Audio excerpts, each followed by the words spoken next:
Living in a time like this, yes, it has its upsides, but it comes with a massive risk. And the reason I say this is, when man started advancing in medicine, in technology, in transport, in building, in phones, in games, in whatever, making chairs, tables, paint, whatever you want, light bulbs, started to do something.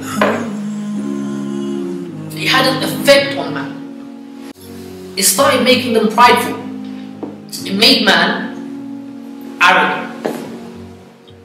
Because when he started utilizing certain things in the dunya that Allah has given to him, certain materials, whether it's gas or oil, or you this and that made metal, or it's this and that made a circuit, made a computer, made the internet, he started becoming arrogant. He started thinking, I made this. And as the days and months and years went on, in man's advancement in science and technology and whatever it is, man's arrogance grew. Like a kid playing with fire, knowing that he has the will to diminish that flame by pouring water over it whenever he wants. When kids kindle with fire, so you tell kids they shouldn't play with fire. You've heard that phrase before.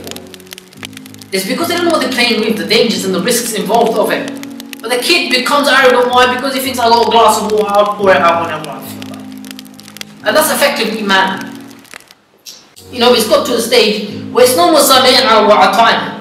We hear and we obey, like Allah says in the Quran. It's we hear and I choose when to obey. You want me to pray Fajr? No, I can't obey that. You want me to raise my family? Can't obey that. Work for Islam? Can't obey that. I'm working on it. We get into this stage, and it's become the point where we now start dictating where we obey, where it's, it's no longer, we hear and obey, it's when I want to, I obey. When I prefer to, I obey. After I pay off my mortgage, I'll obey. After this chain of businesses I have goes and I'll make a few millions from it, I'll obey.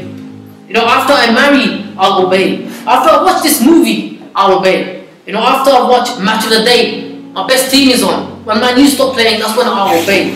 Yeah? When I start chilling with my boys, I'll obey. After I got this girl to the cinema, because it's only going to take me 3 or 4 more moves before, yes, I'm in with her, that's when I'll obey. It goes to the point when, when I'm older, I'll obey. When I'm 60, when I'm 70, when I'm 80, when I'll obey.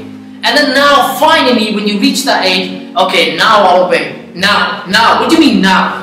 But you're 60 years, you're 70 years or 80. How many years do you have left on you and now you want to obey? See the nature of man and how he dictates what is sacrificed already. Now he'll obey. Does Allah not know what's in your heart? Does Allah not see what you are doing? What your intentions are? And now you obey. You're telling Allah, now I'll obey you? Did Allah ask your permission before He created you? And who is He to need your permission for when you obey Him? He is your creator, He can end you like that. And now we say we obey. Because I've done everything. I've done married, I've done kids, I've made the money, paid off the mortgage. Okay, in the mosque I go, and I'm off to Jannah. Guys, listen to me very clearly, and I don't mean this with any insult. We don't have the mentality in Islam that Christians do. There's no such thing as Jesus died for our sins. There's no such thing as Allah loves you so much that no matter what sin you ever do, you go into Jannah free. Allah tests you in life. There will be difficulties in His exam, because the place you're trying to get, the caliber of that place is Jannah. Boys, this ain't no GCSE exam, you're talking about Jannah. It's not about A-levels, it's about Jannah. It's not about a medicine degree, it's about Jannah.